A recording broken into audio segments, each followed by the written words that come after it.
Continuamos con más en la revista para hablar del caso de supuesto terrorismo, porque las audiencias continúan ahora sin la presencia de uno de los acusados. Hablamos del general Gary Prado, pero quien también está en malas condiciones de salud es otro de los detenidos, en este caso con detención domiciliaria, el señor Ronald Castedo. Su abogado nos acompaña a esta hora de la mañana, el doctor José Hoffman. Muy buenos días, bienvenido a la revista. ¿En qué condiciones de salud se encuentra su defendido? Muy buenos días. El señor Ronald Castedo es de conocimiento público que tiene problemas del corazón. Él en el año 2005 sufrió un infarto y después, por consecuencia del estrés que le produce todo este caso, a partir del año 2011 ha vuelto a sufrir diversas crisis cardíacas, incluso ha tenido muerte súbita donde ha sido resucitado.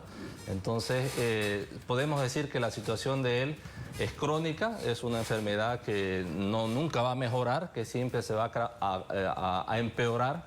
Y un poco para que la población pueda entenderla, no con términos médicos, porque a veces los términos médicos como que nos confunden y por qué está así, y por qué está grave, y por qué no se muere o por qué resucita, digamos.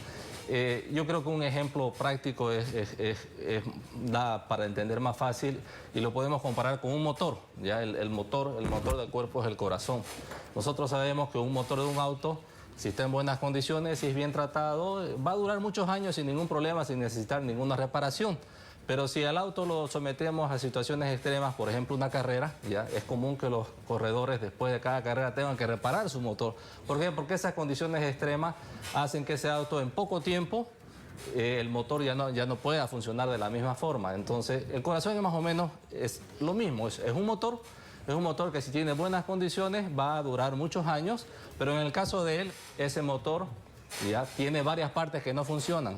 Los infartos han matado buena parte del corazón del señor Castedo y esto hace que no tenga la fuerza de un corazón normal. ¿En qué porcentaje calculan que está funcionando el corazón de Ronald Castedo? Los porcentajes a veces parecen no creíbles porque no funcionan de una manera exactamente matemática. El último, cuando él empezó el proceso de terrorismo, cuando empezó a ser investigado dentro del proceso de terrorismo, él tenía una fracción de eyección de 38%. El año pasado, que fue su última crisis, donde fue internado y tuvo que ser intervenido nuevamente quirúrgicamente, tenía 20% de fracción de eyección. El mes pasado, él se hizo una medición a requerimiento de la CIDH, y esa medición aportó un 16% de fracción de eyección. Para una persona que ve estos porcentajes, dice, ¿cómo puede una persona vivir con 16%? Les aclaro, digamos, que eso no significa, primero, que el funcionamiento normal de un corazón sea del 100%. Dentro de estas medidas, el funcionamiento normal de un corazón es de 55%, no de 100%.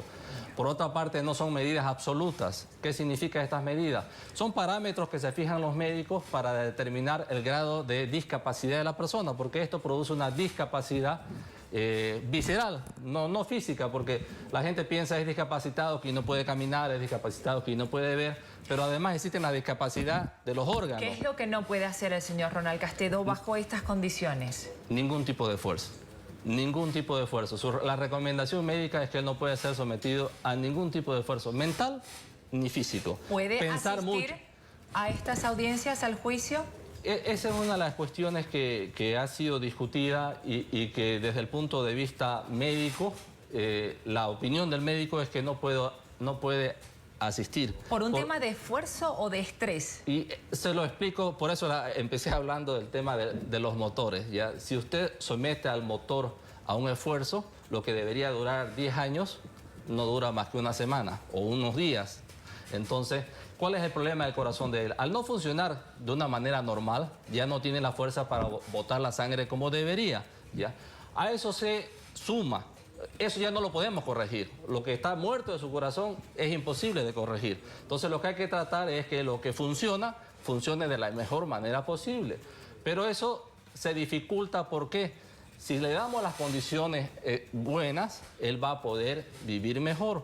Pero si lo aceleramos, si lo sometemos a presiones, entonces todo el grado de descomposición interna se acelera. Entonces, ¿cuál es uno de los principales problemas por los cuales él ha sido ya ha tenido 5 o 6 intervenciones quirúrgicas durante este proceso, es que las arterias se tapan más rápidamente.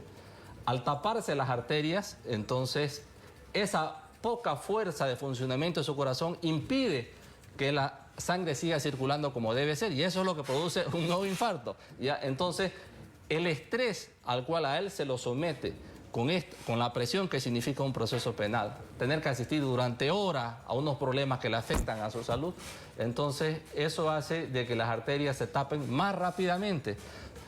A él, cuando yo hablo de ser resucitado, realmente ha sido resucitado, eso están las pruebas, están las filmaciones, y en el historial clínico se puede ver perfectamente cómo es la manera como han podido mantenerlo con vida. Cada vez que se le tapan las arterias, se las tienen que abrir a través de un proceso de angioplastía. Entonces, la arteria se cierra porque se taponea por productos que produce el mismo cuerpo por cuestión del estrés. Entonces el médico la tiene que abrir metiéndole una sonda, y en esa sonda le mete una malla, y después con diversas presiones, bueno, parece que lo inflan, como inflar un globo, digamos. Entonces consigue abrir nuevamente la arteria, y esa arteria, al ser abierta, se mantiene ya en esa posición por una malla metálica. Eso se llama stent. Bien, hablando nuevamente del caso y la participación que él tenga como acusado, ¿ustedes como defensa están solicitando que sea apartado temporalmente del caso, que le den amnistía, indulto, para no poner en riesgo su vida? Sí, ya nosotros lo hemos solicitado en varias oportunidades. ¿Qué han solicitado específicamente? Hemos solicitado la separación del señor Castedo por sus problemas de salud. Y se lo explico un poco a la población en términos legales, ya ahora en términos legales, para que entiendan por qué procede. El Código Penal se basa en determinados principios, y esos principios son rectores para decir se puede hacer esto o no se puede hacer. ¿Cuáles son los principios fundamentales? Bueno, el principio fundamental es la defensa de la salud y de la vida. Sin eso los otros derechos no tienen sentido. Por eso es que específicamente dentro del procedimiento penal se estipula que las audiencias, cuando surge un problema de enfermedad o impedimento físico, se debe analizar si una persona puede sanarse en un periodo de 10 días. Y si se mantiene esta enfermedad, entonces puede ser separada del proceso. Entonces, eso es lo que ha sucedido en 5 o 6 oportunidades con el señor Castedo. ¿Con informes forenses? Con informes forenses que justifican por qué está en la clínica, por qué ha sido intervenido. ¿Y por qué no lo han separado? Eso es lo inexplicable. Yo creo que inexplicable desde el punto de vista jurídico, pero totalmente explicable desde el punto de vista como se ha encarado este proceso. Y es que los acusadores y los que llevan adelante este proceso con el título de terrorismo quieren decir que porque son terroristas, cosa que no ha sido probada, ellos dicen entonces no tienen ningún tipo de derechos, tienen que ser. Entonces, los que acusan de terrorismo, al actuar de esa manera, de alguna manera se transforman en verdaderos terroristas legales que no cumplen con las leyes y que torturan a las personas que asisten a las audiencias, obligándolas a someterse a un proceso que no está estipulado de acuerdo a ley, y además que va contra la ley, porque si vamos a analizarlo desde el punto de vista legal, lo que procede y lo que no procede, hay por ejemplo una ley de los discapacitados. ¿Qué es lo que dice la ley de los discapacitados? Dice que uno de los principios fundamentales para entender esta ley es el principio de igualdad. O sea, hay igualdad de partes. Las personas deben asistir a los procesos en igualdad de partes. ¿Cómo puede asistir a un proceso en igualdad de partes una persona que está disminuida físicamente? O sea, él asiste a un proceso donde están acusados 39 personas, muchas de ellas que tienen la salud normal. Estas personas pueden asistir a este proceso durante horas sin ningún tipo de problema. Él no tiene esa fuerza para estar durante horas siendo sometido a esa tensión, porque él tiene la obligación y el derecho de defenderse. Entonces tiene que estar prestando atención en lo que dicen, en lo que no dicen, para poder refutar lo que dicen en contra de él. Eso produce una tensión, eso produce un estrés que él no está en condiciones de soportar. Bien. Por eso la ley dice expresamente que en estas condiciones un discapacitado, como es en el caso de él, la mayor de las discapacidades, que es la funcional, la visceral, no puede ser sometido a eso porque no está en igualdad de condiciones con los demás, y por lo tanto tienen que ser separados para ser juzgados de acuerdo a sus condiciones particulares. Muchas gracias, abogado, por esta entrevista. Nos mantendremos atentos a la situación de uno de los acusados, Ronald Castedo, en este caso. Continuamos con más en la revista.